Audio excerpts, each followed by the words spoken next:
These batteries are old.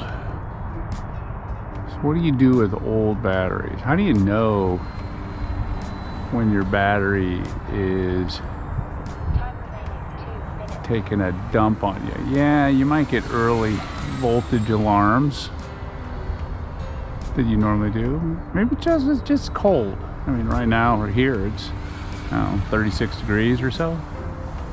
How do you test it? I have a way of doing that.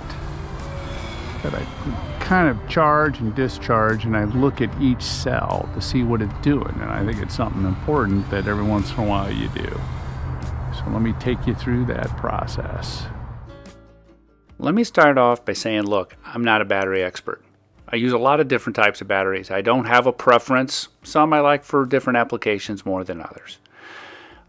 In this test, I'm going to go through and I'm going to show one particular battery because that's what I used for my discharge charge test. I'm not saying that that's a bad battery or a great battery. It's just a battery. So, hope you enjoy. First, you need some equipment. First thing I'd recommend you get is a really good quality battery checker that will give you individual cell information.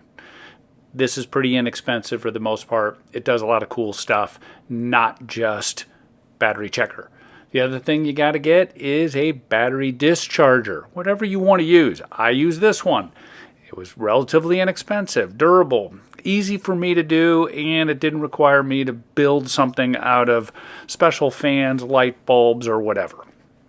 So, once you have all of that equipment, next step is putting it all together, and let's see what happens with these batteries when we discharge them. And we can monitor individual cells, the difference between voltage on those cells.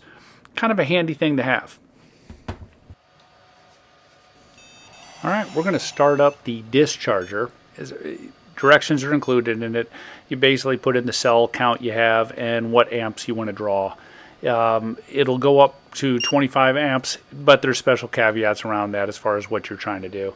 I usually set it up for 10 amps and to try to draw that down enough to where I can see something happening with those batteries. And that's what I'm going to be monitoring. As I start it up, I'm not going to see a lot of difference. If it's a fresh battery, I'm not going to see any deltas, big differences in cell voltage. And I'm also looking at when this discharger goes, it kind of goes in phases. It'll bulk up, as far as suck out a lot, and then it'll kind of relax. And you'll see that the batteries, some of the cells, all of a sudden, they don't recover as fast as the other cells. And that's when I notice that I'm starting to have issues with these batteries. Here's what I found is that as I'm cycling through this battery and it's getting lower and lower, up there in the millivolts area, it kind of shows me the differences between the cells. And as the cell gets a little deeper into the to the discharge, you'll start noticing some big differences, and you'll be able to highlight which cells are kind of acting up. And in this one, as the discharger kind of lets the cells recover slightly, you'll see there's a big difference in cells because some of the cells just aren't recovering at the same rate. The other thing I do is monitor while I'm charging every once in a while. Not every time, but every once in a while I kind of take a peek to see how are the individual cells taking a charge. What is the internal resistance on those cells? Gives me really good information to say this battery is worthy of some of my higher quality airplanes or more expensive airplanes.